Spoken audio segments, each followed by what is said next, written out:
This is the remarkable story of Diego Ramirez, a gifted mechanic whose life changes forever when he notices a young woman in a racing wheelchair training relentlessly in the abandoned parking lot behind his garage. Instead of turning away, he dedicates every spare moment to crafting something extraordinary: custom prosthetic legs designed specifically for elite athletic performance, built from salvaged aircraft aluminum, precision-engineered joints, and revolutionary shock-absorption systems, all assembled with meticulous care in his humble workshop.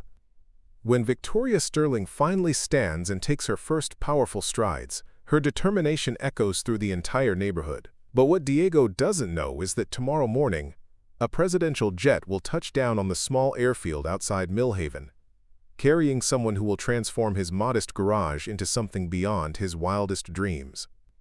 Before we dive into this incredible journey, tell us where you're watching from, and if this story moves you, make sure you're subscribed because tomorrow I have something absolutely extraordinary waiting for you. The weathered hinges of Ramirez Auto Works groaned their familiar morning symphony as Diego lifted the heavy garage door. Dawn's first light caught the silver streaks threading through his dark hair.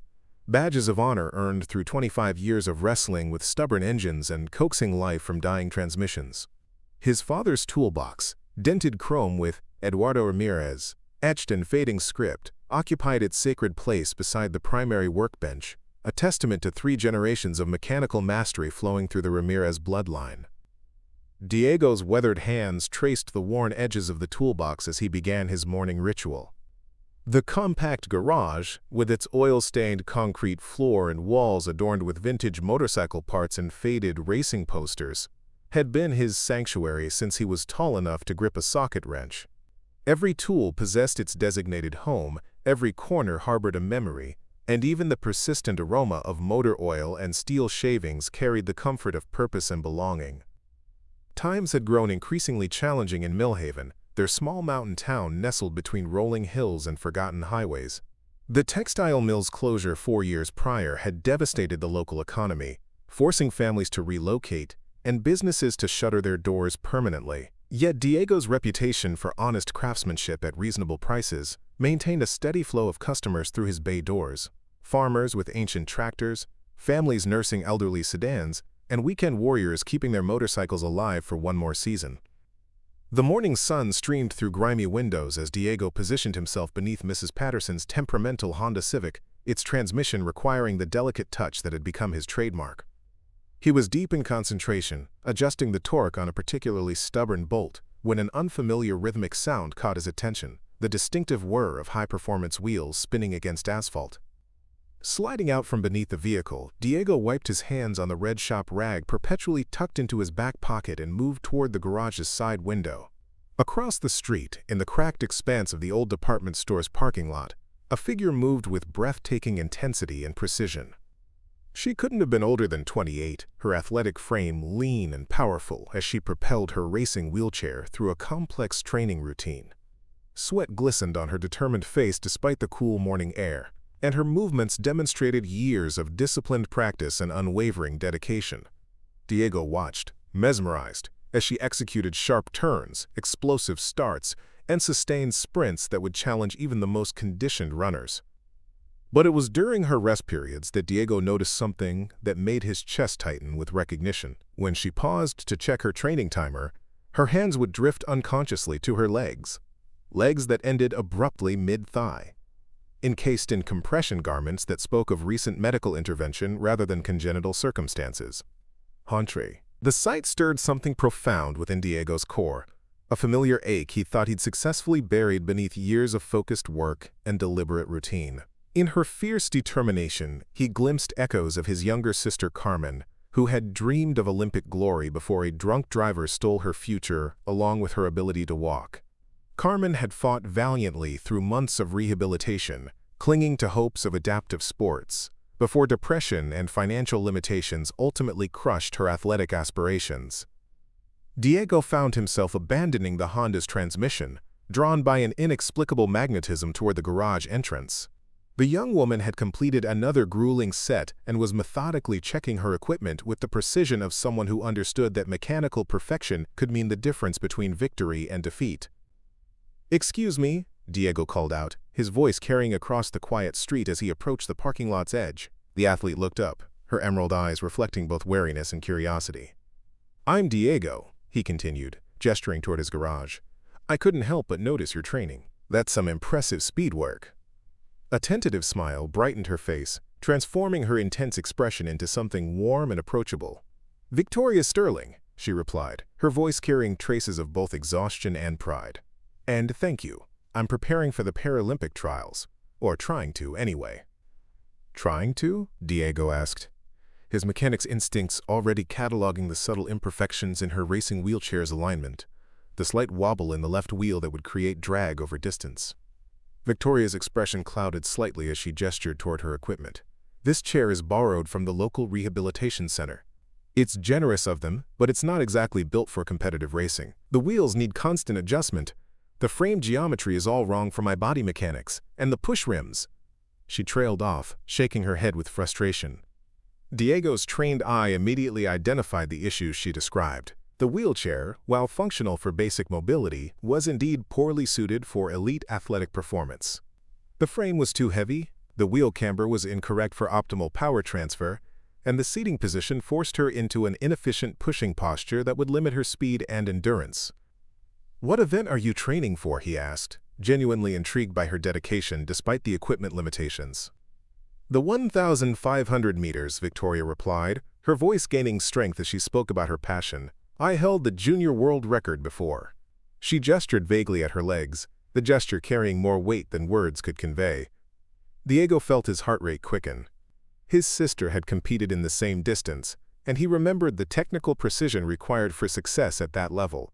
The perfect balance of speed and endurance, the strategic positioning, the crucial role that equipment optimization played in achieving peak performance. "Mind if I take a look at your setup?" Diego asked, his curiosity now fully engaged. "I work on precision machinery all day, and I'm seeing some things that might be holding you back." Victoria's eyes lit up with hope, mixed with skepticism. "You know about racing wheelchairs?" "I know about making things go fast and handle precisely," Diego replied with a slight smile. "The principles aren't that different from building a race car." As Victoria maneuvered her chair closer to his garage, Diego's mind was already racing ahead, visualizing modifications and improvements that could unlock her true potential. He didn't yet realize that this chance encounter would set in motion a chain of events that would transform not only Victoria's Paralympic dreams, but also reshape his understanding of what was possible when passion met precision engineering. The morning sun climbed higher over Millhaven, casting longer shadows across the parking lot where an unlikely partnership was about to begin, one that would ultimately capture the attention of the highest levels of government and change both their lives in ways neither could imagine. The lounge. As Victoria maneuvered her racing wheelchair into the shade of Diego's garage, the full scope of her challenges became starkly apparent under the harsh fluorescent lights. What had seemed like minor equipment issues from across the street revealed themselves as fundamental barriers to competitive success. Diego's experienced eye immediately cataloged the problems with professional precision. The wheelchair's frame, constructed from basic steel tubing rather than lightweight racing materials, easily weighed 15 pounds more than necessary, a devastating handicap in a sport where milliseconds determined victory. The wheels showed uneven wear patterns indicating chronic alignment issues, while the push rims bore the scratches and dents of extensive use by multiple athletes with different hand sizes and grip preferences. "How long have you been training on this equipment?" Diego asked, running his calloused fingers along the frame joints where stress fractures were beginning to form. Victoria's jaw tightened almost imperceptibly. 8 months, she replied, her voice carefully controlled. "Since the accident." The word hung in the air between them, carrying the weight of shattered dreams and rebuilt determination. Diego waited, sensing there was more to the story, his mechanic's patience serving him well in this delicate moment. "I was training for the Olympics," Victoria continued, her eyes fixed on the worn push rims of her borrowed chair. "The regular Olympics. I had already qualified for the 1,500-meter final at the national championships when a distracted driver ran a red light during my morning run." She paused, taking a steadying breath. "The doctors saved my legs initially, but complications from the surgery led to infections that—" She gestured toward her compression garments.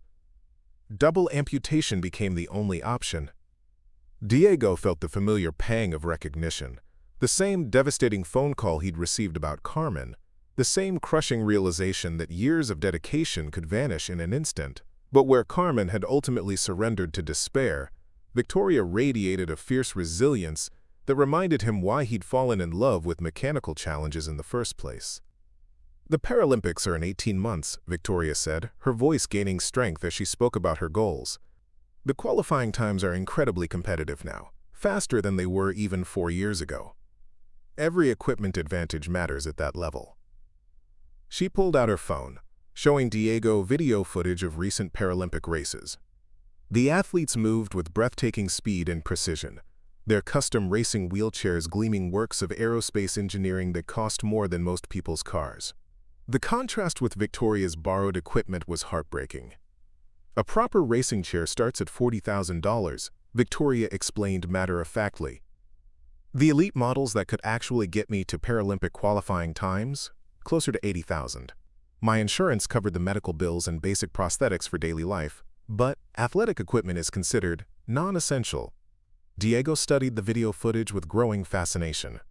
The racing wheelchairs were marvels of engineering, carbon fiber frames optimized for aerodynamics, wheels designed with the precision of Formula One racing, steering systems that responded to the slightest input. His mechanical mind began automatically dissecting the designs, understanding the physics behind each innovation. "What about sponsorships?" he asked, though he suspected he knew the answer. Victoria's laugh held no humor. "Sponsors want athletes who are already winning at the international level. It's a catch-22. I need elite equipment to achieve results that would attract sponsors, but I need sponsors to afford elite equipment." She touched her legs again, a gesture Diego was beginning to recognize as her unconscious response to frustration. "There are maybe 12 Americans who can realistically contend for Paralympic medals in distance racing. They all have the best equipment, the best coaching, the best support teams." "And you're training alone," Diego observed, noting the absence of coaches, support vehicles, or training partners that characterized elite athletic programs. In a parking lot behind an auto repair shop, Victoria confirmed with a rueful smile, "Using a borrowed wheelchair that's older than some of the athletes I'm competing against." Diego walked around the wheelchair slowly, his mind cataloging every inefficiency and limitation. The seat position forced Victoria into a posture that would limit her power output and create unnecessary strain on her shoulders and back during long training sessions. The wheel camber was completely wrong for her arm length and pushing style, while the gear ratios were suited for recreational use rather than competitive racing. But it was Victoria's training log, which she showed him with obvious pride, despite her equipment limitations, that truly captured Diego's attention. Her dedication was extraordinary. 2 training sessions daily, detailed performance analytics tracked manually, since she couldn't afford power meters or GPS systems, nutrition plans optimized on a shoestring budget. She had transformed the abandoned parking lot into a measured course, using orange cones and a borrowed stopwatch to simulate race conditions. "My current personal best would have placed 7th at last year's Paralympics," Victoria said, scrolling through her handwritten times. "But the gap between 7th and podium contention is significant. I need to drop at least 15 seconds over 1,500 meters to be truly competitive." Diego's mechanical mind immediately began calculating the variables involved. 15 seconds over 1,500 meters represented approximately a 1% improvement in speed, achievable through equipment optimization, aerodynamic refinements, and biomechanical efficiency gains. For an engineer who had spent decades extracting maximum performance from limited resources, the challenge was irresistible. "Have you considered custom modifications?" Diego asked carefully, already envisioning potential solutions. Victoria's expression grew distant. "I've researched everything. The engineering firms that build custom racing equipment are all overseas, with waiting lists measured in years and price tags that might as well be in a different currency." She paused, studying Diego's face. "Why do you ask?" Diego looked at his father's toolbox, at the garage that had been his family's workshop for 3 generations, at the precision measuring instruments and fabrication equipment that surrounded them. He thought about Carmen's abandoned dreams, about the technical challenges that had always driven his passion for mechanical innovation, and about the determined young woman sitting before him who deserved the same chance at excellence that proper equipment could provide. Because, Diego said slowly, his voice carrying the quiet conviction that had guided every significant decision in his life, sometimes the best solutions come from unexpected places. The afternoon sun slanted through the garage windows, casting long shadows across the concrete floor, where an ambitious idea was beginning to take shape. An idea that would challenge everything Diego thought he knew about the limits of small-town engineering, and ultimately attract attention from the highest levels of international sport. That evening, long after Victoria had wheeled away with promises to return for morning training, Diego sat alone in his garage surrounded by technical manuals he'd never thought he'd need. Paralympic racing wheelchair specifications, aerodynamics principles, carbon fiber fabrication techniques. The local library's interlibrary loan system had been working overtime to satisfy his sudden thirst for specialized knowledge. The laptop Carmen had given him years ago, rarely used except for ordering parts, now displayed dozens of tabs. Engineering forums discussing racing wheelchair geometry, scientific papers on optimal power transfer ratios, video analyses of Paralympic champions breaking down their equipment advantages frame by frame. Diego's coffee had long since grown cold, as he absorbed decades of innovation compressed into a single night of intense study. "Still at it, I see," came a familiar voice from the garage entrance. Rosa Martinez, who owned a diner across the street, stood silhouetted against the evening light, carrying a plate wrapped in aluminum foil. She'd been bringing him late dinners since Carmen's death, understanding without words that grief sometimes forgot to eat. "Evening, Rosa," Diego replied, rubbing his tired eyes, "just researching a project." Rosa moved into the garage, her experienced gaze taking in the scattered papers and technical drawings. As a former engineer herself before opening the diner, she understood the look of someone wrestling with a complex problem. "This wouldn't have anything to do with that young athlete I saw you talking to earlier, would it?" Diego accepted the plate gratefully, realizing he hadn't eaten since breakfast. Rosa's pozzoli always had a way of clarifying his thinking. "She's trying to make the Paralympic team," he explained between bites, "but her equipment is holding her back significantly." "And you're thinking of building her something better?" Rosa observed, settling onto a milk crate that served as impromptu seating. It wasn't a question. She'd seen Diego tackle impossible projects before, driven by the same quiet determination that had rebuilt her diner's temperamental refrigeration system when no one else could make it work. "The technology isn't that complex," Diego said, pulling up a schematic on his laptop. "It's precision manufacturing and materials science, mostly. Carbon fiber composite construction, optimized geometry based on anthropometric measurements, advanced bearing systems for minimal friction losses." He paused, looking at Rosa's skeptical expression. "In theory." Rosa studied the technical drawings with the sharp eye of someone who understood engineering principles. "What's the theory going to cost you in practice?" Diego had been avoiding that calculation all evening, but Rosa's direct question forced him to confront the financial reality. "Raw materials alone, carbon fiber sheets, titanium hardware, precision bearings, aluminum honeycomb core, probably $8,000. Maybe 10 if I need specialized tooling." The number hung between them like a physical presence. Diego's garage generated steady income, but it was working-class steady, not experimental racing wheelchair steady. $8,000 represented nearly 3 months of profit, money that should logically go toward his slowly growing retirement fund or the garage's increasingly urgent need for equipment updates. "Carmen would have wanted you to try," Rosa said quietly, understanding the internal struggle without needing explanation. The words hit harder than Diego expected. Carmen had always been the dreamer in their family, the one who believed that passion and determination could overcome any obstacle. Before the accident, she'd spent hours sketching modifications to her running spikes, convinced that tiny improvements could shave crucial milliseconds from her times. Her notebooks, still preserved in Diego's bedroom, were filled with technical drawings that showed the same obsessive attention to detail he now found himself applying to Victoria's challenges. "It's not about Carmen," Diego protested, though they both knew he was lying. "Isn't it?" Rosa challenged gently. "When was the last time you saw that look in your eyes? That excitement about solving something that matters?" She gestured toward the technical papers scattered across his workbench. "You've been fixing cars for 25 years, Diego. When did you last try to fix a dream?" The question settled deep into Diego's chest, stirring emotions he'd carefully buried beneath routine maintenance schedules and predictable repair challenges. Since Carmen's death, he'd unconsciously limited himself to problems with guaranteed solutions: brake jobs, engine rebuilds, transmission overhauls. Technical challenges, certainly, but ones with established procedures and known outcomes. Building a competitive racing wheelchair represented something entirely different. Uncharted territory, where failure meant not just wasted money, but crushed hopes for an athlete who'd already endured more disappointment than anyone should face. "What if I can't do it?"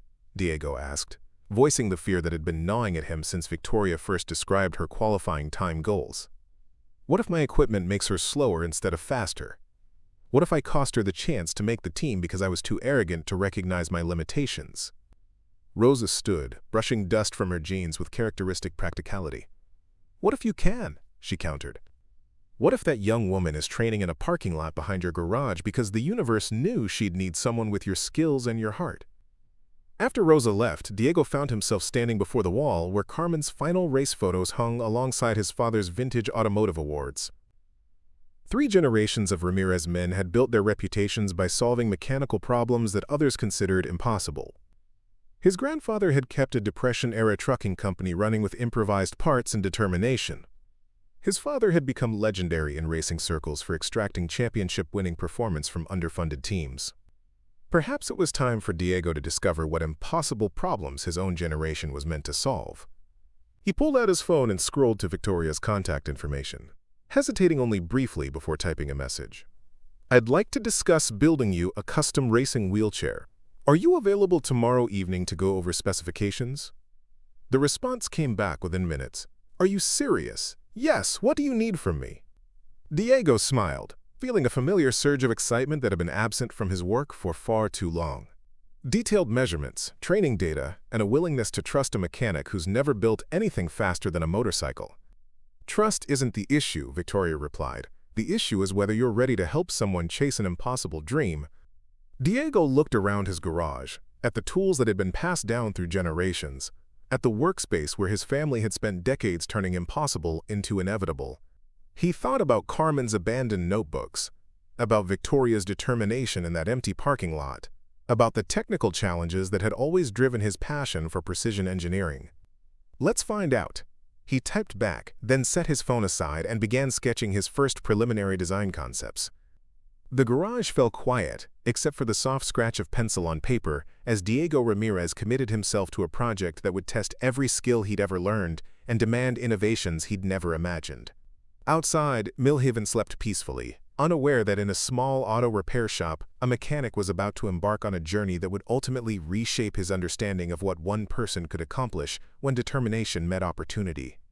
By morning, Diego's notebook contained 17 different preliminary sketches, each representing a different approach to the challenge of building a Paralympic-caliber racing wheelchair from scratch. None of them would prove to be the final design, but each represented a step towards something extraordinary, a machine that would carry not just an athlete, but the dreams of everyone who believed that limitations existed only until someone cared enough to engineer a solution. The first prototype was a spectacular disaster. Diego stood in his workshop 3 weeks later, staring at the twisted wreckage of carbon fiber and aluminum that bore only passing resemblance to a racing wheelchair. What should have been sleek aerodynamic curves looked more like abstract sculpture, while the frame geometry that had seemed perfect on paper created a seating position that would challenge a contortionist. "Well," Victoria said diplomatically, examining the failed creation from multiple angles, "it's definitely unique." Diego ran his hands through his hair, fighting the urge to kick something expensive. 3 weeks of 16-hour days, countless YouTube tutorials on carbon fiber fabrication, and nearly $2,000 in materials had produced something that wouldn't safely carry a child's doll, let alone an elite athlete pursuing Paralympic glory. The learning curve had proven brutally steep from day one. Carbon fiber composite construction, Diego discovered, bore little resemblance to welding steel or aluminum. The material demanded precise temperature control, exact resin ratios, and timing that allowed no margin for error. His first attempts at laying carbon fiber resulted in wrinkled sheets that compromised structural integrity, while his initial efforts at creating the complex curves required for aerodynamic efficiency produced joints that failed under minimal stress testing. "The seat angle is completely wrong," Victoria continued, her voice gentle but honest. As someone whose livelihood depended on biomechanical efficiency, she couldn't afford to spare Diego's feelings at the expense of technical accuracy. "This position would force all the power generation to come from my shoulders instead of engaging my core and back muscles properly." Diego nodded grimly, making notes in the engineering journal that had become his constant companion. Each failure taught him something new, but the lessons were expensive and time-consuming. The specialized adhesives required for carbon fiber work cost 3 times more than he'd budgeted, while the precision cutting tools needed for accurate fabrication had forced him to choose between buying groceries and purchasing proper equipment. The technical challenges went far beyond materials science. Diego had assumed his mechanical intuition would translate directly to wheelchair design, but human biomechanics proved infinitely more complex than automotive engineering. Vehicle suspension systems responded predictably to calculated inputs. Human bodies adapted constantly to changing conditions, requiring equipment that could accommodate subtle variations in posture, fatigue levels, and muscle activation patterns. "Show me again how you push during a sprint," Diego requested, pulling out the video camera he'd borrowed from Rosa's grandson. Understanding Victoria's specific movement patterns had become crucial to designing equipment that would enhance rather than hinder her natural technique. Victoria positioned herself in her borrowed racing chair, demonstrating the explosive hand movements that generated forward momentum. Diego filmed from multiple angles, later studying the footage frame by frame to understand the complex interplay of forces involved. Her pushing technique was a marvel of efficiency, hands contacting the push rims at precisely calculated angles, power transfer optimized through careful timing, recovery motions minimized to reduce drag. "Your stroke rate increases significantly during the final sprint," Diego observed, replaying the footage in slow motion. "The current design doesn't account for how that changes the optimal hand positioning relative to the axle." The revelation sent Diego back to his drawing board, literally. His workshop now resembled a mad scientist's laboratory, with half-finished prototypes competing for space with technical manuals, measurement tools, and increasingly sophisticated computer simulations running on his aging laptop.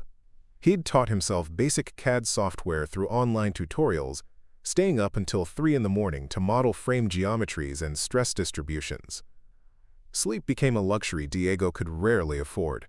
Victoria's training schedule demanded early morning sessions before the summer heat became unbearable, which meant Diego needed to have any modifications ready for testing by 6 a.m. His evenings were consumed by research, reading academic papers on Paralympic racing techniques, studying slow-motion footage of international competitions, and corresponding with engineering forums where aerospace experts occasionally offered advice to ambitious amateurs. The financial pressure intensified with each failed attempt. Diego's savings account dwindled steadily as specialized materials accumulated in his garage. Carbon fiber prepreg sheets required freezer storage to prevent premature curing, forcing him to invest in a used commercial freezer that dominated one corner of his workspace.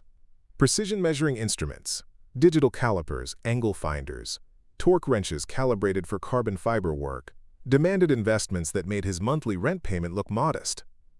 "Maybe we should consider starting with modifications to existing equipment," Victoria suggested gently after Diego's 4th major design failure.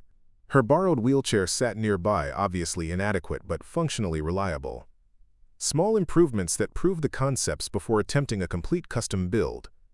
The suggestion stung Diego's pride but made logical sense.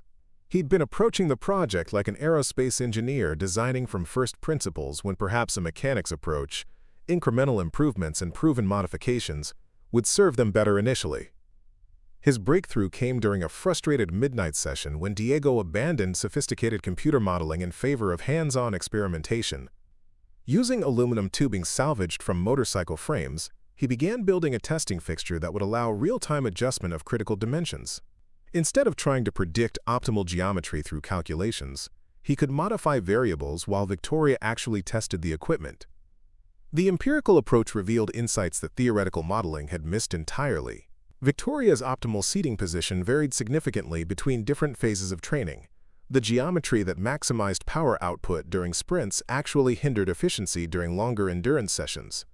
A truly competitive racing wheelchair would need to accommodate multiple configurations or find compromise positions that balanced competing demands. "This is starting to feel different," Victoria reported during their first test session with the adjustable prototype. The makeshift equipment looked primitive compared to his earlier ambitious attempts. But the real-time feedback allowed Diego to fine-tune critical dimensions while observing their effects on Victoria's performance. Diego made careful notes as Victoria tested various configurations, documenting the relationship between seat angle and power output, the impact of wheel camber on straight-line stability, and the subtle ways that small adjustments affected her biomechanical efficiency. For the first time since beginning the project, he felt like they were making genuine progress rather than just producing expensive failures. "We're learning," he told Rosa that evening as she delivered another plate of dinner he'd forgotten to prepare for himself. "Slowly, expensively, but we're learning." Rosa examined the latest iteration of Diego's work, crude but functional, with measurement marks and adjustment points that spoke of systematic experimentation rather than wild guesswork. "Your father would be proud," she said simply. "He always said the best engineering happened when theory met reality in the garage, not in the classroom." As Diego settled down for another night of research and refinement, he felt the familiar satisfaction of a complex problem yielding to persistent effort. The path ahead remained challenging, but for the first time, he could envision a successful endpoint. Somewhere in the intersection of careful measurement, iterative testing, and Victoria's unwavering dedication to improvement, they would find the solution that could transform her Paralympic aspirations from impossible dream to achievable goal. Dr. Elena Vasquez arrived at Diego's garage on a humid Thursday morning, her medical bag in one hand and a tablet full of Paralympic biomechanics research in the other. The sports medicine physician from Regional Medical Center had been following Victoria's recovery since the amputation surgery, and Victoria's enthusiastic descriptions of Diego's engineering experiments had piqued her professional curiosity. "So you're the mechanic who thinks he can revolutionize Paralympic racing," Dr. Vasquez said with a wry smile, examining Diego's latest prototype with the sharp eye of someone who understood both human anatomy and athletic performance optimization. "I'm the mechanic who's learning that human engineering is considerably more complex than automotive engineering," Diego replied, wiping his hands on his shop rag. "Victoria suggested you might be able to help me understand what I'm getting wrong."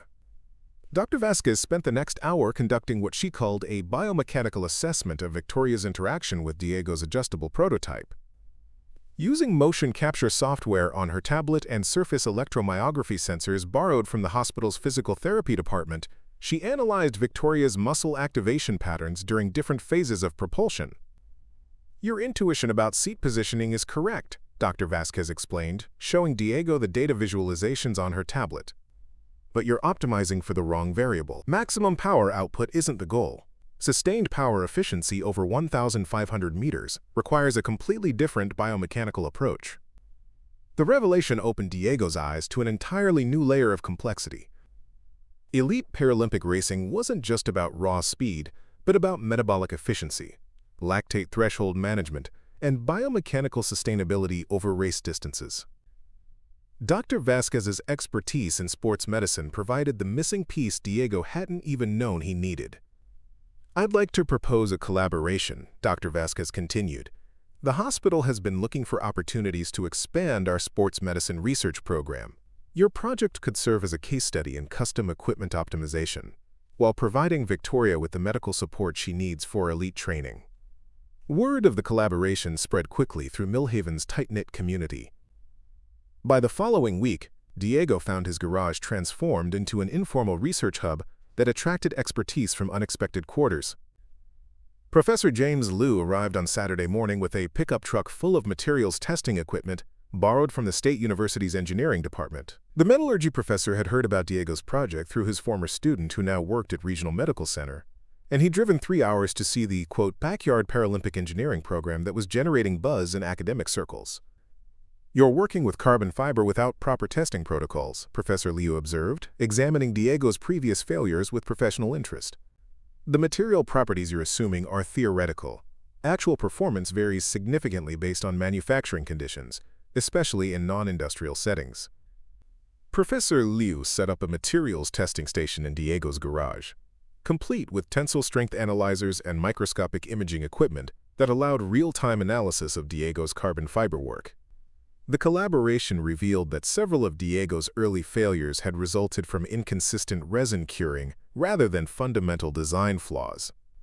"Your engineering instincts are sound," Professor Liu explained, showing Diego microscopic images of properly cured versus failed carbon fiber samples. "You just need better quality control during the manufacturing process." The garage's transformation accelerated as word spread through professional networks.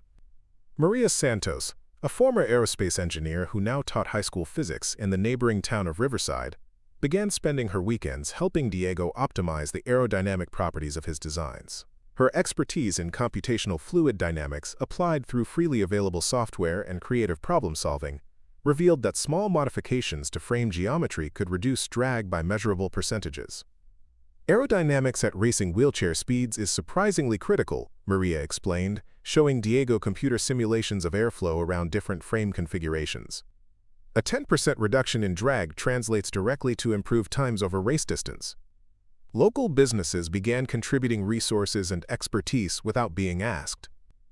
Tom Richardson, who owned the machine shop that served the area's remaining manufacturing businesses, offered precision machining services at cost for critical components that required tolerances beyond Diego's garage capabilities.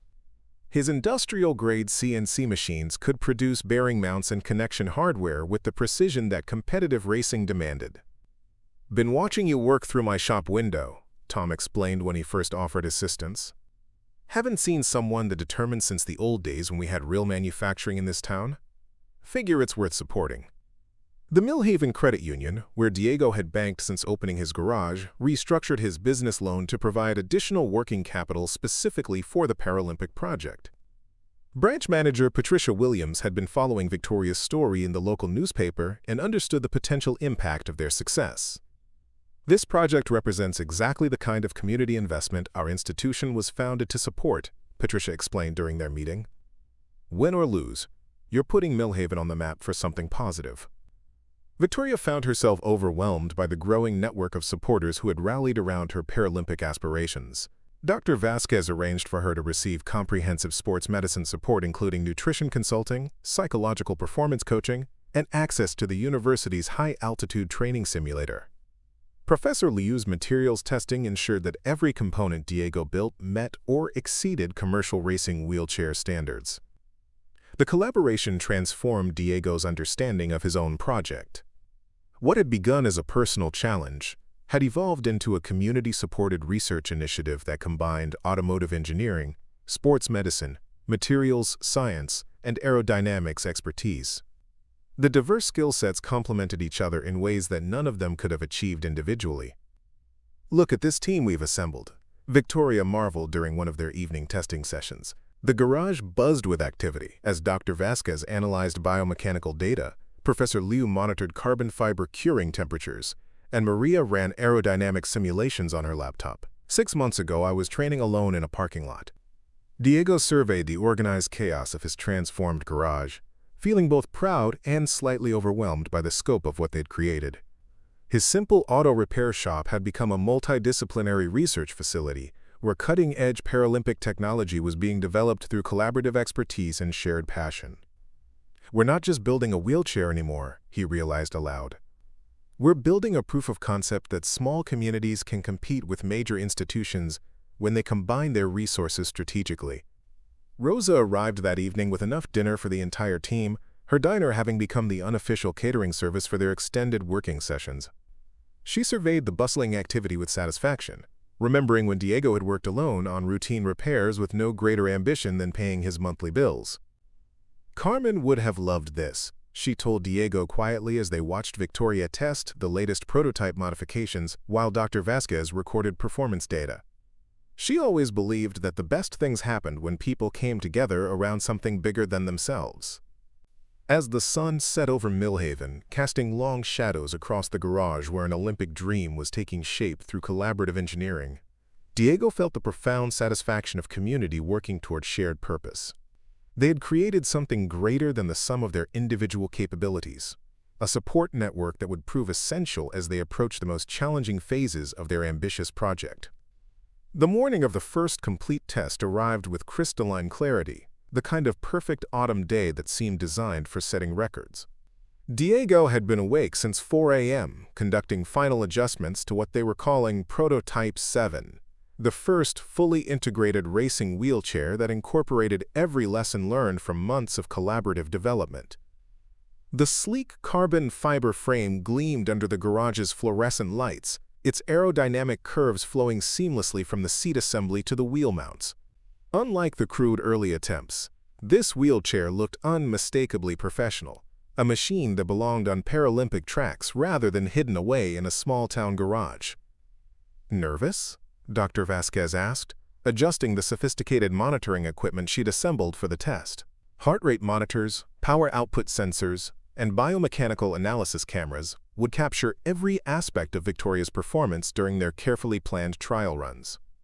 Terrified, Diego admitted, running through his pre-test checklist one final time. Every component had been individually tested and verified, but the integration of all systems represented a leap of faith that months of preparation couldn't entirely eliminate. What if we've optimized for the wrong variables? What if the real-world performance doesn't match our simulations? Professor Leo looked up from his materials stress monitoring station, where real-time displays showed the structural integrity of critical frame components. "The engineering is solid, Diego. We've tested every joint beyond race load specifications. Whatever happens today, it won't be because of mechanical failure." Victoria emerged from the small changing area Diego had improvised in the garage's corner, wearing the form-fitting athletic gear that minimized aerodynamic drag. Her expression combined focused determination with barely contained excitement, the look of an athlete who understood that everything they'd worked toward was about to be tested under real conditions. "How does it feel?" Maria asked, helping Victoria settle into the custom-fitted seat. The positioning had been refined through dozens of iterations, optimized for her specific anthropometric measurements and biomechanical preferences. "Like it was built for me," Victoria replied, adjusting her hand position on the custom push rims that Diego had machined to her exact grip specifications. "The seat angle feels natural, the reach to the wheels is perfect, and the weight distribution." She executed a few experimental pushes, the wheelchair responding with fluid precision. "It's like the difference between driving a rental car and driving something tuned specifically for you." The testing protocol Dr. Vasquez had developed began with baseline measurements using Victoria's borrowed training wheelchair, establishing benchmark performance metrics for comparison. The familiar equipment felt clumsy and unresponsive after weeks of developing muscle memory with Diego's progressively refined prototypes. Baseline times recorded. Dr. Vasquez announced after Victoria completed a series of measured sprints in the parking lot course they'd expanded and precisely calibrated. Heart rate, power output, and biomechanical efficiency all documented. The transition to Prototype 7 was electric. Victoria's first push generated noticeably more forward momentum with what appeared to be less effort, while the wheelchair's response to directional inputs was immediate and precise. The integrated systems Diego had spent months developing, optimized geometry, aerodynamic frame design, precision bearing systems, custom-fitted interface, combined to create something that felt fundamentally different from conventional racing equipment. "The steering response is incredible," Victoria called out during her warm-up laps. "No lag, no overcorrection needed. It goes exactly where I want it to go." But it was during the first-time sprint that everyone watching understood they had achieved something extraordinary. Victoria exploded from the starting line with devastating acceleration, the wheelchair's optimized power transfer converting every ounce of her effort into forward motion. Her stroke rate remained consistent, but her speed increased dramatically as the aerodynamic improvements and reduced mechanical friction allowed her to maintain higher velocities with the same energy expenditure. "Check the timer," Professor Liu said quietly, staring at his stopwatch with disbelief. Dr. Vasquez consulted her precision timing equipment, then double-checked the calculations. "That's not possible," she muttered, running the numbers again. Diego felt his heart hammering as Victoria completed the measured distance and coasted to a stop, her breathing heavy but controlled. "How was that?" she asked, clearly sensing from everyone's expressions that something significant had occurred. "You just beat your personal record by 8 seconds, Dr. Vasquez announced, her voice carrying professional amazement. "Over 400 meters. That's not improvement, that's transformation." The implications hit everyone simultaneously. Victoria's previous personal best would have placed her in contention for Paralympic qualifying consideration. This new time put her in legitimate medal contention at the international level. "Run it again," Victoria demanded, her competitive instincts fully engaged. "I want to make sure it wasn't a fluke." The second run confirmed the first results. If anything, Victoria's time improved slightly as she learned to trust the wheelchair's capabilities and adjust her technique to maximize its advantages. The biomechanical analysis showed optimal muscle activation patterns, while the power output data indicated she was generating more speed with less physiological stress. "The aerodynamic improvements are working exactly as modeled," Maria reported, studying her real-time analysis. "But the performance gains are exceeding our most optimistic projections." Diego found himself staring at the timing data, hardly believing what they'd accomplished. Months of failures, sleepless nights, financial stress, and collaborative problem-solving had culminated in a machine that didn't just meet Paralympic standards. It exceeded them by margins that could redefine competitive expectations. "We need to test longer distances," Dr. Vasquez said, her scientific mind already racing ahead to the next phase of validation. "If the efficiency gains hold over 1,500 meters, Victoria won't just qualify for the Paralympics, she'll be favored to win." Victoria sat in the revolutionary wheelchair, her hands resting on push rims that had been crafted with the precision of Swiss watch components, her body supported by a frame that represented the convergence of multiple engineering disciplines. For the first time since her accident, she could envision not just returning to elite competition, but potentially achieving heights that had been beyond reach even before her injury. "How do you feel about testing the full race distance tomorrow?" Diego asked, his voice carefully controlled despite the excitement coursing through his entire being. Victoria's smile was radiant with possibility. "I feel like we just changed everything." As the sun climbed higher over Millhaven, casting warm light across the parking lot where an impossible dream had just taken its first concrete steps toward reality, Diego understood that they had created something more significant than an optimized piece of athletic equipment. They had built proof that innovative engineering, collaborative expertise, and unwavering determination could compete with any advantage that money alone could provide. The breakthrough represented not just Victoria's potential Paralympic success, but validation of every principle that had guided Diego's approach to problem-solving throughout his career. Sometimes the most elegant solutions emerged not from massive budgets and institutional resources, but from passionate individuals willing to combine their unique skills in service of something greater than themselves. The video started innocuously enough. Rosa's grandson, Marcus, had been filming Victoria's training sessions for his high school journalism project, capturing what he thought would be a simple human interest story about local athletic determination. But when he uploaded 18 seconds of footage showing Victoria's explosive acceleration in Diego's custom wheelchair, complete with the garage setting and a timestamp displaying her record-breaking split time, the response exceeded anything he could have imagined. Within 72 hours, the video had accumulated over 2 million views across multiple social media platforms. Comments poured in from Paralympic fans, engineering enthusiasts, and disability rights advocates around the world.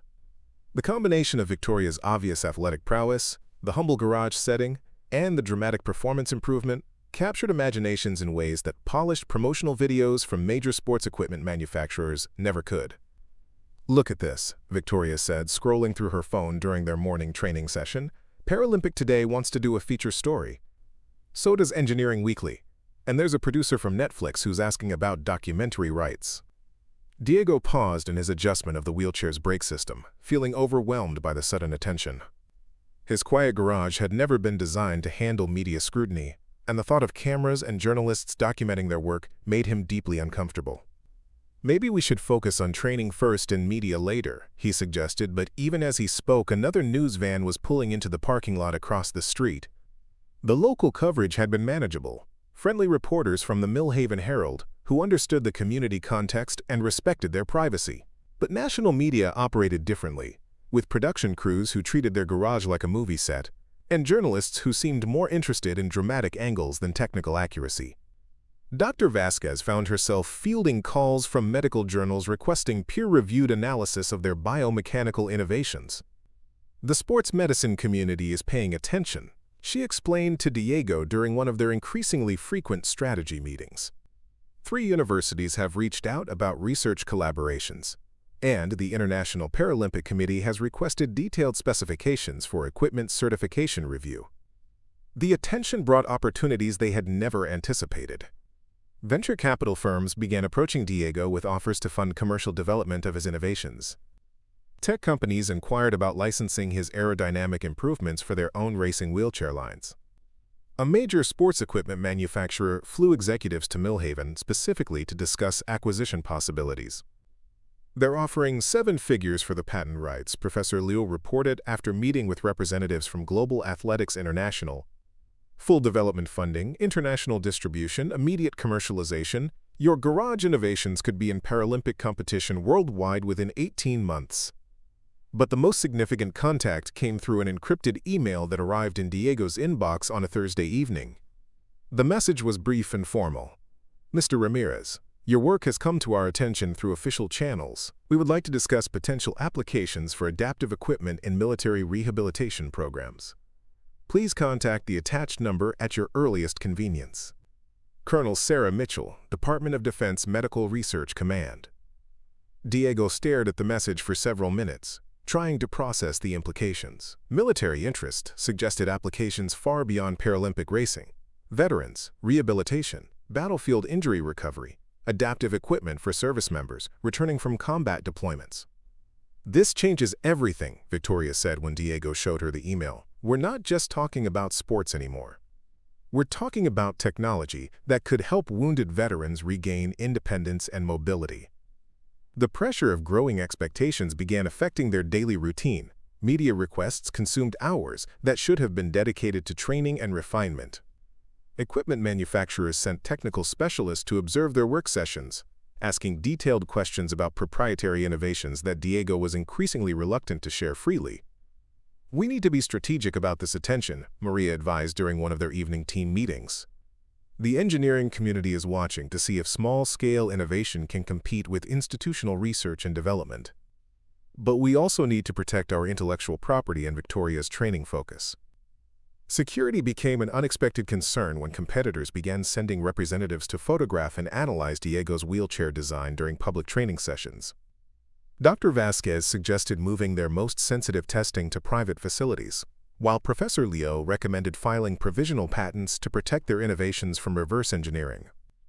I didn't sign up for corporate espionage, Diego muttered, watching a man with a telephoto lens documenting their equipment from the roof of a neighboring building. I just wanted to help someone chase their dreams. Social media amplified both positive support and unexpected criticism. While thousands of comments praised their innovation and determination, others questioned whether custom equipment provided unfair advantages or whether garage-built racing wheelchairs met safety standards for elite competition. Paralympic officials announced they would conduct formal equipment inspections and certification reviews before allowing Diego's wheelchair in sanctioned competitions. The process required detailed engineering documentation, materials testing reports, and compliance verification that would take weeks to complete. They're essentially putting us through the same certification process as major manufacturers, Dr. Vasquez explained after speaking with Paralympic technical commissioners. It's fair, but it's also designed for companies with dedicated regulatory compliance departments. The most touching responses came from other athletes and families dealing with similar challenges. Emails arrived daily from parents of children with disabilities, veterans seeking adaptive equipment resources, and Paralympic hopefuls training in developing countries where commercial racing wheelchairs were financially impossible. Read this one, Victoria said, showing Diego a message from a young athlete in Kenya who had been following their story. She's building her own training equipment from bicycle parts and asking for technical advice.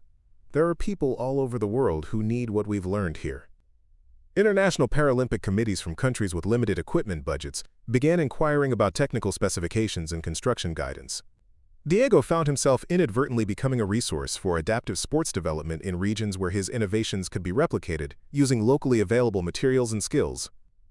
We've started something bigger than we realized, Rosa observed, watching Diego respond to technical questions from an engineer in Bangladesh who was adapting their designs for local manufacturing. You set out to help one athlete, and now you're helping athletes everywhere. The viral attention created a strange paradox, global recognition that validated their achievements while simultaneously complicating the simple mission that had originally motivated their work. Diego's garage had become a pilgrimage site for adaptive sports enthusiasts, engineering students, and media crews, transforming their quiet collaboration into a public spectacle. Tomorrow, we have interviews with 3 different news programs, a technical review meeting with Paralympic officials, and a conference call with potential investors, Victoria said, consulting the scheduling app that had become essential for managing their suddenly complex calendar. Diego looked around his garage, which now housed not just sophisticated engineering equipment, but also media production gear, security cameras, and stacks of correspondence from around the world. The transformation felt surreal. 6 months ago, his biggest concern had been whether Mrs. Patterson's Honda would pass inspection. "Sometimes I wonder if we've lost control of our own story," he admitted to Victoria as they prepared for another day of interviews and technical demonstrations. Victoria smiled, adjusting her position in the revolutionary wheelchair that had started everything. "Maybe, but look at all the other stories we've started." The sound of jet engines pierced the morning quiet of Millhaven like thunder rolling across the mountains.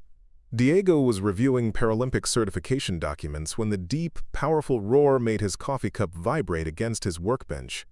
Through his garage door, he watched in disbelief as a sleek aircraft, unmistakably military in its purposeful design, touched down on the small municipal airfield that hadn't seen anything larger than crop dusters in over a decade. "That's not a commercial flight," Victoria observed, emerging from her morning warm-up routine. The aircraft's distinctive blue and white livery was visible even from their distance, its official marking suggesting government rather than corporate origin. Within minutes, a convoy of black SUVs appeared on Millhaven's Main Street, moving with the choreographed precision that spoke of high-level security protocols. The vehicles stopped outside Diego's garage, their tinted windows reflecting the morning sun like dark mirrors. The first person to emerge was Colonel Sarah Mitchell, her bearing unmistakably military despite her civilian clothing. Behind her came a small entourage that included individuals whose confident demeanor and earpieces suggested Secret Service training. But it was the final passenger who made Diego's world tilt on its axis.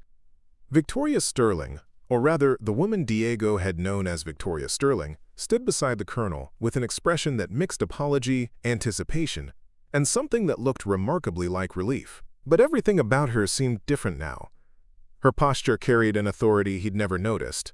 Her clothing was clearly designer quality rather than the athletic wear she'd worn for months. And most telling of all, the deferential way the obvious VIP protection detail positioned themselves around her. "Hello, Diego," she said, her voice carrying the same warmth he'd grown accustomed to but underscored with a formality that had never been there before. "I think we need to talk." Colonel Mitchell stepped forward, her expression professionally courteous but serious. "Mr. Ramirez, my name is Colonel Sarah Mitchell, and I represent the Department of Defense Medical Research Command. But more importantly, I'm here as security detail for someone you know quite well." Diego felt the world shifting beneath his feet as understanding began to dawn. "Victoria Sterling isn't your real name," he said, the statement emerging as barely more than a whisper. "My name is Alexandra Catherine Hartwell." "Victoria," Alexandra replied, meeting his eyes directly. "I'm the daughter of President Jonathan Hartwell." The revelation hit Diego like a physical force. The president's daughter. He'd been building Paralympic equipment for the president's daughter, who had been secretly training in his garage parking lot for months. The ramifications cascaded through his mind faster than he could process them. The security implications, the political considerations, the reasons for the elaborate deception. The accident you described, Diego managed, his engineer's mind still trying to reconcile the woman he'd known with this stunning revelation. The drunk driver, the amputation surgery. "All true," Alexandra said quickly. "Everything I told you about my athletic background, my Paralympic aspirations, my medical history. Completely accurate. I was training for the Olympics before my accident. The amputation surgery happened exactly as I described. My recovery and rehabilitation are real." Colonel Mitchell consulted a tablet, then looked up at Diego with professional respect. "Ms. Hartwell insisted on maintaining operational security through unconventional means. Rather than conduct this project through official channels, she wanted to find authentic innovation outside the traditional government procurement system." Dr. Vasquez emerged from the garage, having overheard enough of the conversation to understand the extraordinary situation unfolding. "You've been conducting unauthorized training sessions," she said to Alexandra, her medical professional instincts immediately grasping the security and liability implications. Not unauthorized, Colonel Mitchell corrected. Discreetly supervised. We've had security personnel monitoring the situation from the beginning, ensuring Miss Hartwell's safety while allowing her the independence she requested for this project. Diego's mind raced back through months of interactions, suddenly seeing them through an entirely different lens. The borrowed racing wheelchair that had seemed inadequate but functional, probably a deliberate choice to avoid suspicion.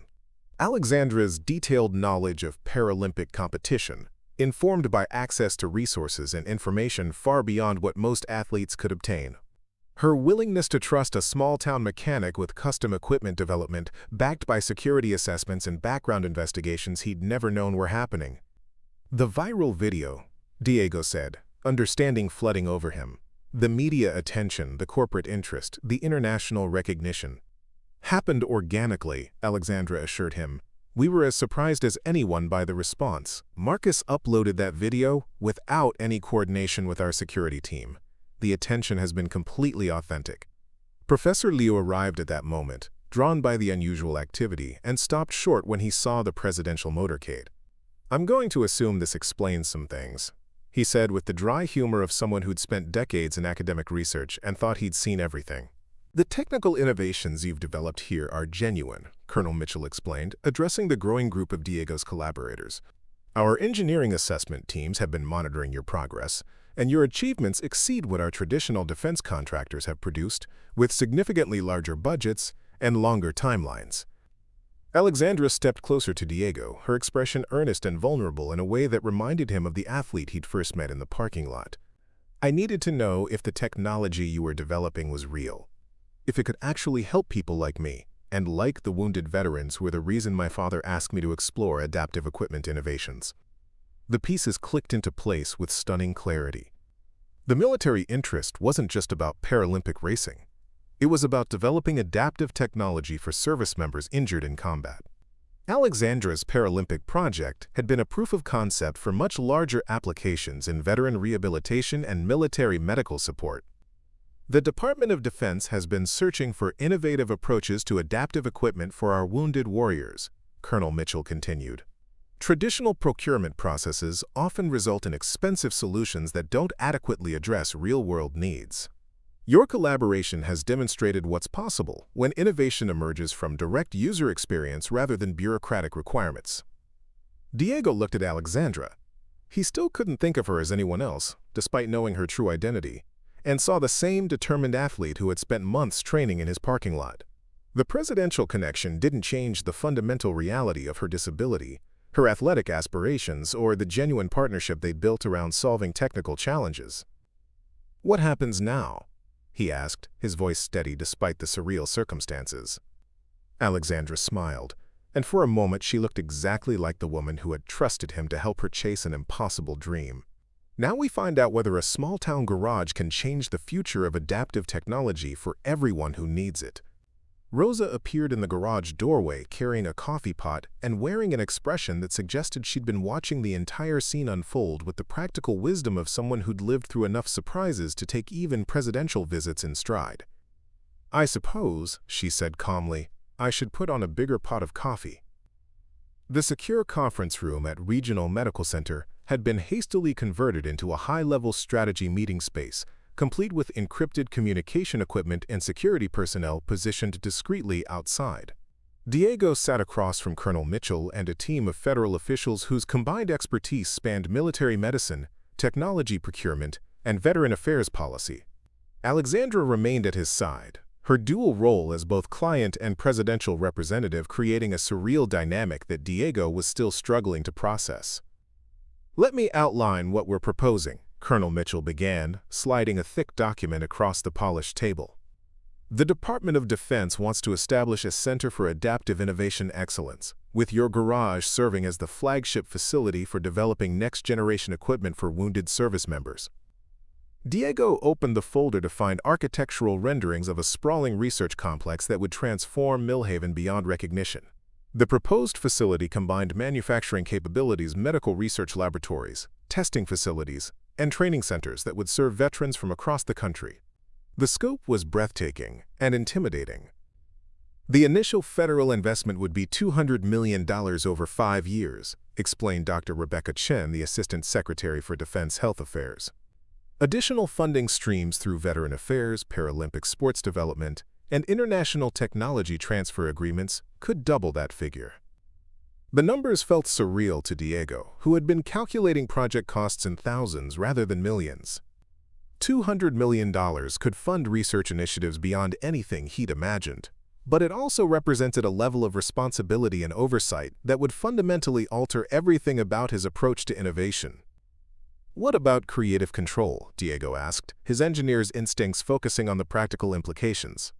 "How would this federal partnership affect the collaborative methods that made our current project successful?" General Patricia Williams, the Director of Defense Medical Research, leaned forward with obvious respect for Diego's concerns. "That's precisely why we need your leadership, Mr. Ramirez.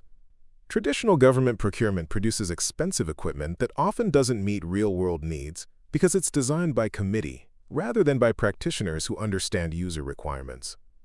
She gestured to Alexandra, who had been listening intently to the negotiation.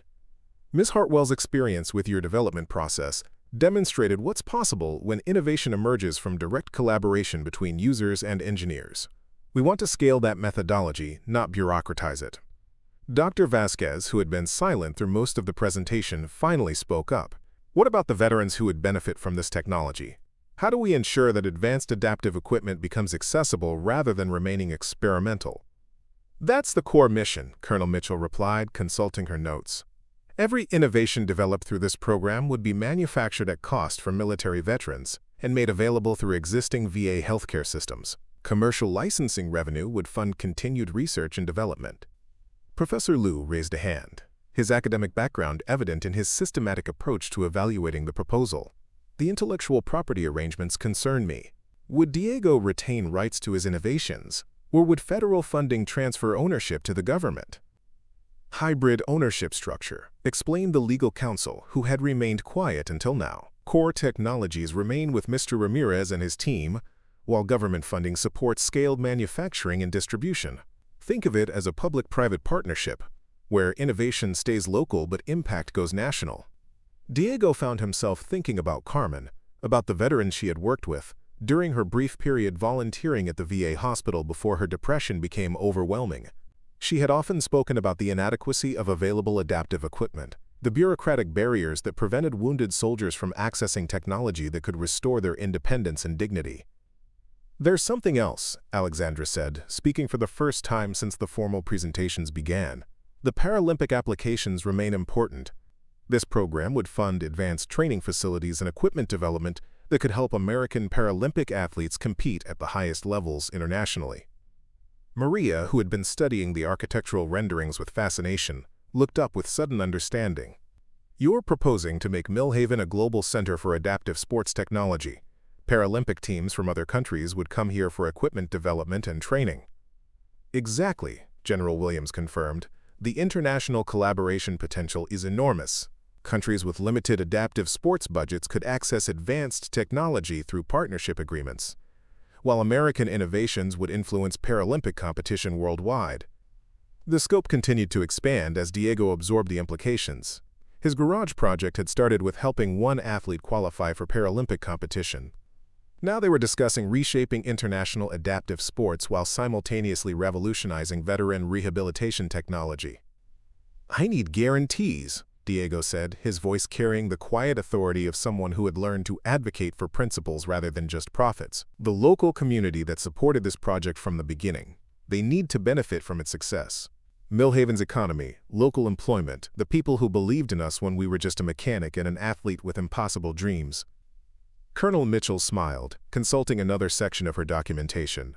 "The employment projections are substantial.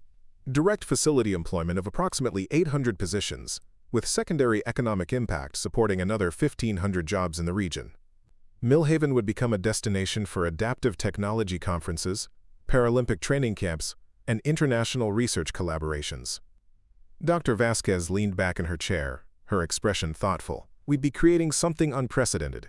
A place where military medicine, Paralympic sports, and community innovation converge around shared principles of helping people overcome physical limitations." "There's one more consideration," Alexandra said, her tone becoming more serious. "Presidential oversight means high visibility. Success would bring enormous positive attention, but failure would be equally public. The political implications are significant."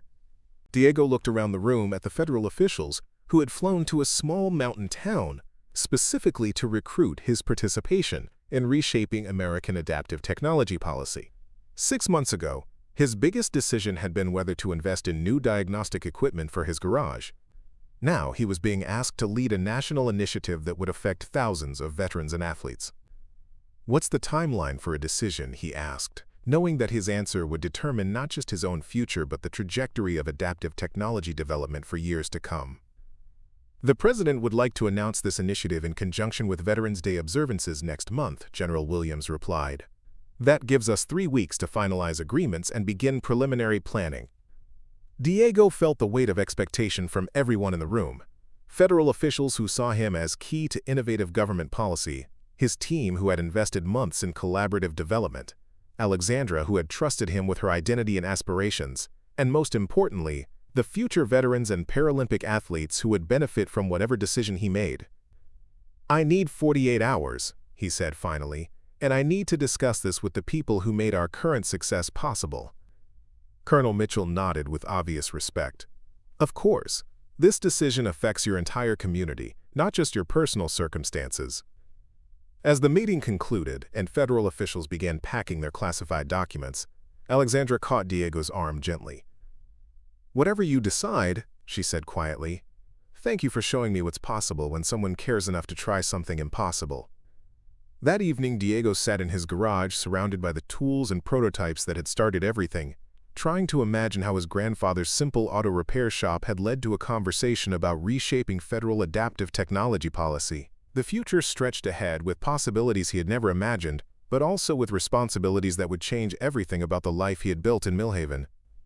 Outside, the town slept peacefully, unaware that their local mechanic was contemplating a decision that would determine whether their community became the center of a revolution in adaptive technology or remained a quiet mountain town where impossible dreams were pursued one innovation at a time. 6 months after Diego's decision to accept the federal partnership, the Millhaven Center for Adaptive Innovation Excellence was rising from former farmland on the outskirts of town like a technological cathedral. The construction site hummed with activity as specialized contractors installed cleanroom facilities, precision manufacturing equipment, and advanced materials testing laboratories that would have been science fiction to Diego just a year earlier. But the transformation came with complications nobody had anticipated. The first crisis emerged when Global Adaptive Technologies, the industry's dominant manufacturer, filed a series of patent infringement lawsuits claiming that Diego's innovations violated their proprietary designs. The legal challenge threatened to halt the entire federal project before it had produced a single piece of equipment for wounded veterans. They're claiming ownership of basic mechanical principles that predate their company by decades, fumed Dr. Sarah Brennan, the patent attorney who had flown in from Washington to coordinate their defense. Her briefcase contained hundreds of pages documenting prior art that should invalidate Global Adaptive's claims. But corporate litigation moved slowly while veterans waited for equipment that could restore their independence. Diego stood in the temporary conference room they'd established in Millhaven's community center, studying technical drawings that had become the center of a legal battle worth hundreds of millions of dollars. "These aren't even similar designs," he protested, pointing to Global Adaptive's patent diagrams. "They're trying to claim ownership of engineering principles that my grandfather used in automotive suspension systems." The lawsuit represented more than legal harassment. It was an attempt by established manufacturers to prevent government contracts from bypassing traditional procurement channels. If Diego's grassroots innovation succeeded, it would demonstrate that small teams with direct user input could outperform major corporations that had dominated adaptive equipment markets for decades. The discovery process alone could take 18 months, Dr. Brennan explained grimly. "Global Adaptive knows they don't need to win. They just need to delay us long enough to maintain their market position and discourage other innovative approaches." Meanwhile, federal oversight created its own challenges. The Department of Defense's standard procurement procedures, designed for massive institutional contractors, proved poorly suited to Diego's collaborative methodology. Quality assurance requirements demanded documentation that consumed more time than actual engineering development, while security clearance processes prevented many of Diego's original team members from accessing their own research facilities. "I can't work on the project I helped create because my background check is still pending," Professor Leo complained during one of their increasingly frustrating coordination meetings. Meanwhile, government contractors with no understanding of our innovations are making design decisions based on bureaucratic compliance rather than user needs. The bureaucratic maze grew more complex as multiple federal agencies discovered overlapping jurisdiction over different aspects of the project. Veterans Affairs wanted control over medical applications, while the Department of Defense claimed authority over military equipment development. The Paralympic Committee demanded input on athletic applications, and the Department of Commerce insisted on oversight of international technology transfer agreements. "We've created a monster," Diego confided to Rosa during one of their late-evening conversations at her diner. The familiar comfort of their routine provided refuge from days spent navigating federal regulations that seemed designed to prevent exactly the kind of innovation they were trying to accomplish. "Not a monster," Rosa corrected gently, refilling his coffee cup. "Growing pains. Carmen used to get frustrated when her training got more complex as she improved. Sometimes success brings complications you weren't ready for." The community impact proved equally challenging to manage. Property values in Millhaven skyrocketed as federal employees and contractors competed for limited housing, pricing out longtime residents who had supported Diego's project from the beginning. Traffic congestion overwhelmed roads designed for rural agricultural use, while noise from construction and testing activities disrupted the quiet character that had originally attracted federal attention to their small-town innovation. "People are calling it the Silicon Valley effect," reported Mayor Thompson during an emergency town council meeting. "Rapid economic growth that benefits some residents while displacing others. We need policies to protect the community identity that made this project possible in the first place." Technical challenges multiplied as the scope expanded beyond Diego's original wheelchair design. Different veteran injuries required different adaptive solutions, while Paralympic sports demanded equipment optimized for multiple disciplines. The manufacturing processes that worked perfectly for small-batch custom production struggled to scale to federal procurement volumes without compromising the personalized approach that made their innovations effective. "We're trying to mass-produce customization," explained Maria Santos, who had been promoted to Chief Engineering Officer but found herself spending more time in meetings than designing solutions. "Every veteran has unique needs. Every Paralympic athlete requires specific optimizations. How do we maintain individual focus while serving thousands of users?" International complications arose when competing nations lodged formal complaints with Paralympic governing bodies, claiming that American technological advantages violated the spirit of fair competition. European manufacturers demanded access to innovations developed with federal funding, while developing countries argued that advanced adaptive equipment should be considered humanitarian aid rather than commercial products. "The Chinese Paralympic Committee is threatening to boycott international competitions if our equipment provides American athletes with systematic advantages," reported Colonel Mitchell during a secure video conference. "They're proposing international regulations that would standardize Paralympic equipment and prevent innovative approaches like ours." Personnel management became another unexpected challenge as Diego's informal garage team struggled to adapt to federal employment requirements. Security clearances, bureaucratic hierarchies, and formal reporting structures conflicted with the collaborative relationships that had made their original innovations possible.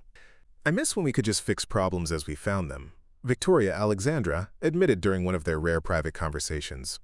She had been assigned an official role as Program Director for Paralympic Applications, but the title came with oversight responsibilities that limited her ability to participate directly in engineering development.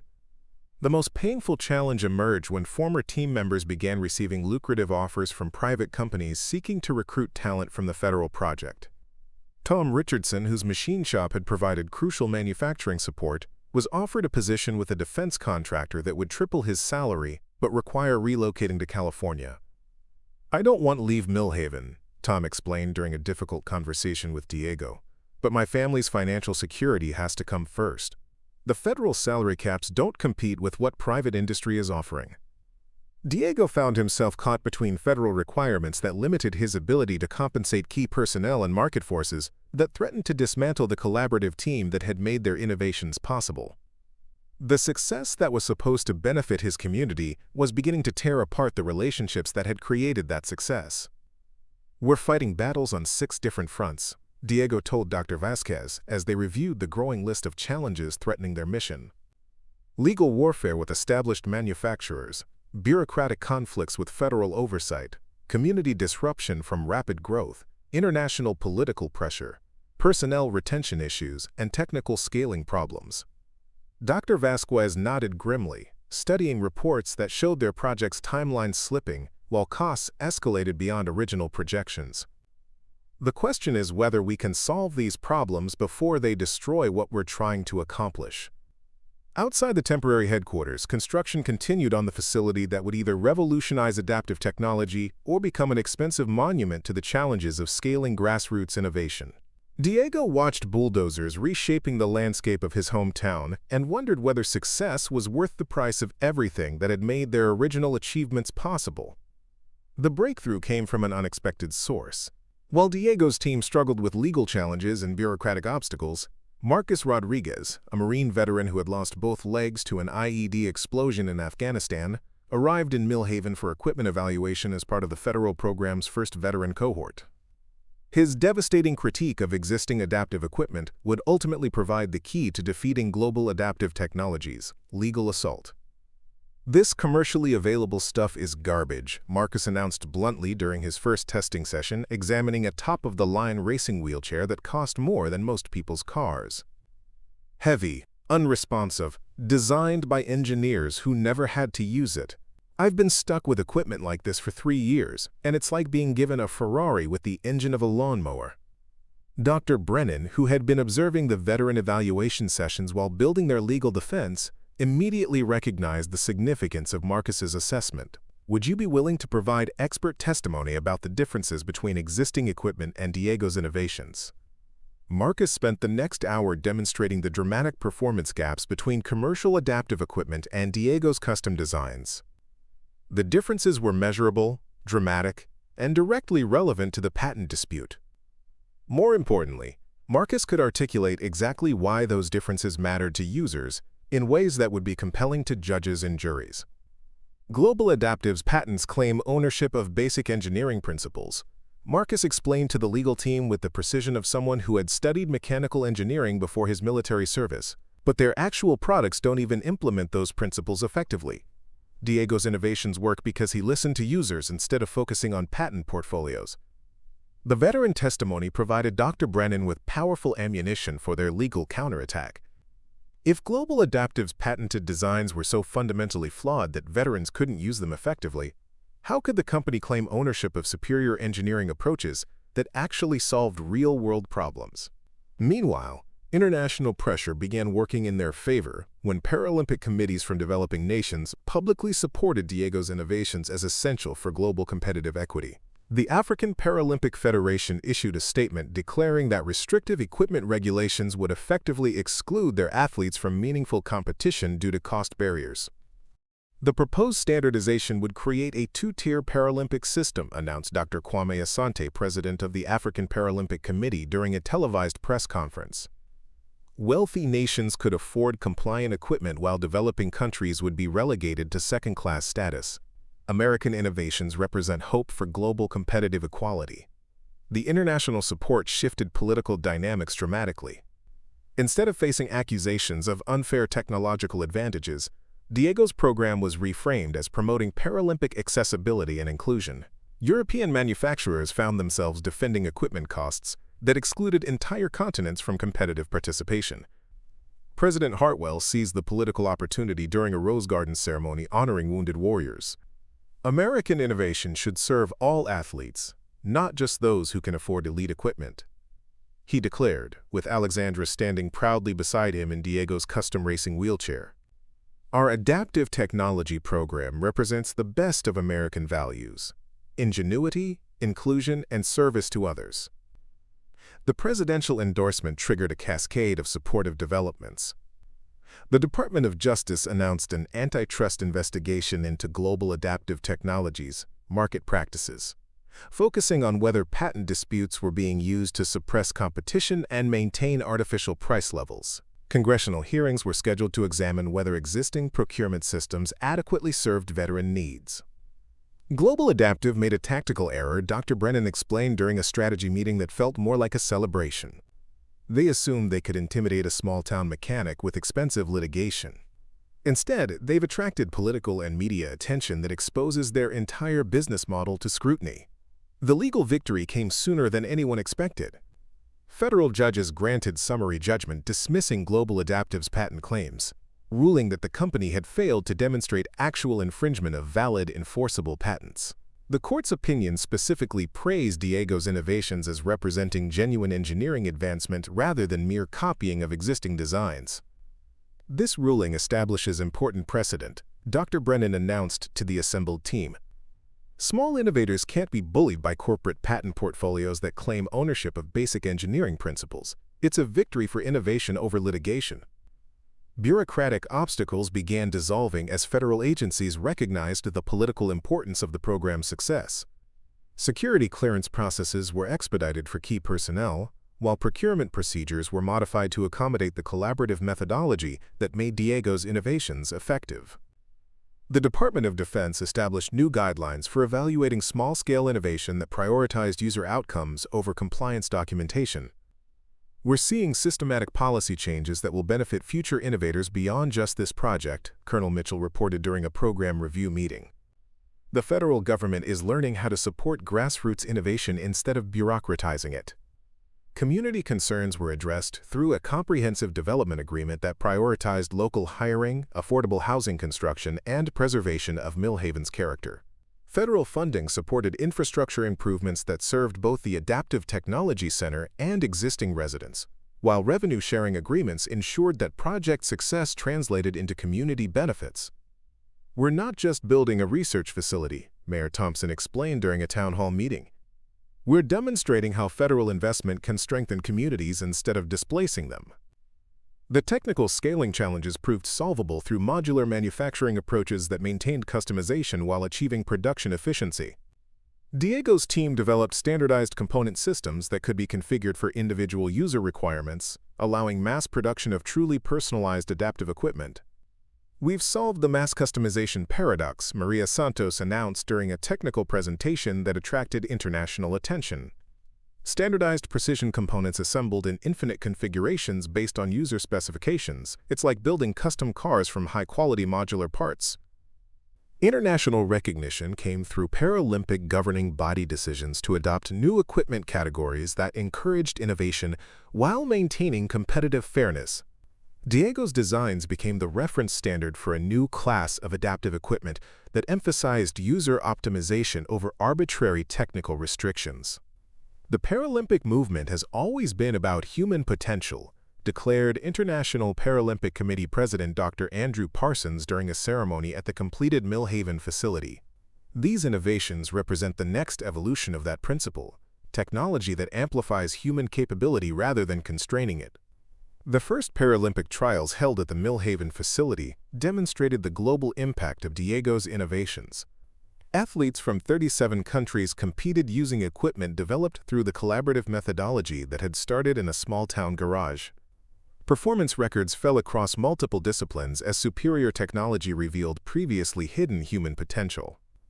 Watching these athletes compete with equipment that actually serves their capabilities instead of limiting them, Alexandra said during an interview following her own record-breaking performance in the 1,500 meters. This is what we dreamed about in that parking lot behind Diego's garage. Dr. Vasquez published research demonstrating that veteran rehabilitation outcomes improved dramatically when adaptive equipment was optimized for individual needs rather than standardized for bureaucratic convenience. The medical evidence supported policy changes that prioritized user experience over administrative efficiency in federal healthcare programs. We've proven that innovation emerges from collaboration between users and engineers, Dr. Vasquez concluded in her landmark paper. The most advanced technology means nothing if it doesn't serve the people who need it. As the sun set over the Millhaven Center for Adaptive Innovation Excellence, now fully operational and serving hundreds of veterans and Paralympic athletes, Diego stood in his original garage, which had been preserved as a monument to the power of impossible dreams pursued with determination and community support. The legal victories, bureaucratic reforms, international recognition, and technical achievements represented more than program success. They demonstrated that grassroots innovation could compete with institutional resources when guided by authentic user needs and collaborative expertise. 5 years later, Diego stood on the observation deck of the Millhaven Center for Adaptive Innovation Excellence, watching the morning training session in the world-class Paralympic facility that now bore his name. Below, athletes from 43 countries moved with fluid grace on equipment that represented the culmination of collaborative engineering principles he had first explored in his humble garage. The transformation of his small mountain town into a global center for adaptive technology still felt surreal. Millhaven's Main Street now hosted international conferences on disability innovation, while the university extension program Diego had helped establish graduated engineers specifically trained in user-centered adaptive design. The community that had once struggled with economic decline had become a destination for researchers, athletes, and policymakers from around the world. The morning briefing shows we've got delegations arriving from Kenya, Brazil, and Singapore this week, reported Dr. Jennifer Walsh, the center's current director of international programs.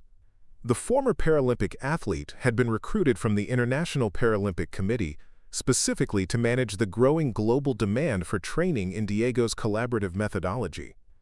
But it was the individual stories that continued to move Diego most deeply. In the rehabilitation wing, Marine veteran Jessica Thompson was learning to use the latest generation of adaptive legs that incorporated AI-assisted balance correction and predictive movement algorithms. Her progress from wheelchair-bound depression to confident mobility demonstrated the life-changing potential that had motivated Diego's original decision to help Alexandra. 6 months ago, I couldn't walk to my mailbox, Jessica explained during her evaluation session with Dr. Vasquez, whose sports medicine research had evolved into a comprehensive rehabilitation program. Now I'm training for the Boston Marathon. These legs don't just help me walk, they help me dream again. The Veterans Program had exceeded every projection, serving over 12,000 wounded service members while maintaining the personalized approach that distinguished their technology from mass-produced alternatives. Each piece of equipment was still custom-fitted and optimized for individual users, but manufacturing efficiencies had reduced costs to levels that made advanced adaptive technology accessible through standard VA benefits. President Hartwell arrived that afternoon for the annual review of what had become one of his administration's signature achievements. The helicopter carrying the presidential party touched down on the center's helipad, which had replaced the small municipal airfield where Alexandra had first revealed her true identity 5 years earlier. Diego, the president said warmly, shaking hands with genuine affection rather than political formality, "How many lives have we changed this year?" Directly? "About 3,000 veterans and Paralympic athletes," Diego replied, consulting the impact statistics that still amazed him. "But if you count the global replication of our techniques, the adaptive technology innovations being implemented worldwide, and the policy changes that have improved accessibility in dozens of countries." He paused, overwhelmed by the scope. Impossible to calculate. Alexandra emerged from the presidential helicopter wearing the gold medal she had won at the previous year's Paralympics, setting world records in both the 800 and 1,500-meter events. Her athletic achievements had become secondary to her role as a global advocate for adaptive technology accessibility, but the medals remained powerful symbols of what was possible when innovation served human potential. "Dad, you have to see the new prosthetic prototypes," she said excitedly, leading them toward the research wing where the next generation of adaptive technology was being developed. "We are achieving sensory feedback that approaches natural nervous system function. Touch, pressure, temperature. Users can actually feel through their prosthetic limbs." The advanced research represented collaboration between the Millhaven Center and universities worldwide, with innovations emerging from the intersection of mechanical engineering, neuroscience, materials, science, and artificial intelligence. Diego's original hands-on approach had evolved into a sophisticated but still fundamentally collaborative methodology that attracted brilliant minds from multiple disciplines. Dr. Liu, now Director of Materials Innovation, demonstrated the latest carbon fiber composites that combined strength with flexibility to create prosthetics that moved more naturally than previous generation equipment. "We're not just replacing lost function anymore," he explained to the presidential delegation. "We're enhancing human capability beyond natural biological limits." The economic impact had transformed the entire region. Millhaven County's unemployment rate had dropped to near zero, while median income had tripled through high-tech employment opportunities. Local students now graduated from high school with technical skills that prepared them for immediate employment in adaptive technology manufacturing, creating career paths that kept young people in their home community instead of forcing them to relocate for economic opportunity. Rosa's Diner serves breakfast to engineers from Silicon Valley, Paralympic athletes from Europe, and venture capitalists from Asia, laughed Mayor Thompson during the presidential tour. We've become a small town with global reach while maintaining the community values that made this success possible. Rosa herself, now in her 70s but still running the diner that had become an unofficial meeting place for international collaboration, greeted President Hartwell with the same practical warmth she'd always shown Diego. "Welcome back, Mr. President. Coffee's fresh, and I saved you a piece of that apple pie you liked last time." The international impact continued expanding as developing nations implemented scaled versions of Diego's collaborative methodology. The African Center for Adaptive Innovation in Ghana, the South American Adaptive Technology Institute in Colombia, and similar facilities across Asia were producing locally manufactured equipment using principles developed in Millhaven but adapted for regional needs and resources. "We've proven that innovation doesn't require massive capital investment," explained Dr. Sarah Chen, who had left her position at a major research university to lead the center's global outreach program. "Communities worldwide are developing adaptive technology solutions using local materials, local expertise, and the collaborative principles that make innovation accessible rather than exclusive." The legal precedents established during their patent battles had reshaped intellectual property law, making it easier for small innovators to defend genuine engineering advances against corporate litigation designed to suppress competition. Law schools now taught courses on the Millhaven Doctrine that protected collaborative innovation from predatory patent enforcement. As the day's official ceremonies concluded, Diego found himself back in his original garage, which had been preserved exactly as it was during those first months of experimental development. Carmen's photograph still hung on the wall, but it was now accompanied by images of thousands of veterans and athletes whose lives had been transformed by technology that began with one mechanic's decision to help someone chase an impossible dream. "Do you ever wonder what would have happened if you'd said no that first day?" Alexandra asked, joining him in the quiet space where everything had started. "If you'd decided it was too complicated, too expensive, too uncertain?" Diego touched his father's old toolbox, still in its place of honor despite being surrounded by equipment worth millions of dollars. "Sometimes. But then I remember what my grandfather used to say, the only impossible dreams are the ones nobody's willing to work on." President Hartwell appeared in the doorway, having escaped his security detail for a moment of private conversation. "I wanted to thank you personally, Diego. Not as president, but as a father. You gave my daughter back her dreams, and in doing so, you've given dreams back to thousands of people who thought they'd lost them forever." Through the garage's open door, they could see the sprawling complex that had grown from Diego's decision to care enough to try something impossible. Research laboratories hummed with innovation. Manufacturing facilities produced equipment that restored independence to wounded veterans.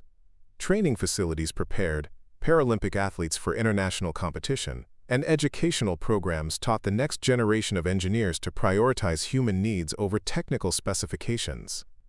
The best thing about this success, Diego reflected, watching a group of child amputees learning to use their first prosthetic legs under Dr. Vasquez's patient guidance, is that it keeps multiplying. Every person we help becomes someone who can help others. Every innovation we develop gets adapted and improved by communities worldwide. Every barrier we break down makes it easier for the next person to try something impossible. As the sun set over Millhaven, painting the sky in shades of possibility, that reminded Diego of that first morning when he'd noticed a determined young woman training in a parking lot. He understood that some victories transcended individual achievement. The garage where everything began had become a symbol of what was possible when one person's willingness to help met another person's determination to overcome impossible odds. The adaptive technology revolution that had started with spare parts and determination now served as proof that the most powerful innovations emerged not from corporate boardrooms or government bureaucracies, but from the simple decision to care enough about another person's dreams to make them your own impossible challenge to solve. Up next, you've got two more standout stories right on your screen. If this one hits the mark, you won't want to pass these up. Just click and check them out. And don't forget to like, subscribe, and turn on the notification bell so you don't miss any upload from us.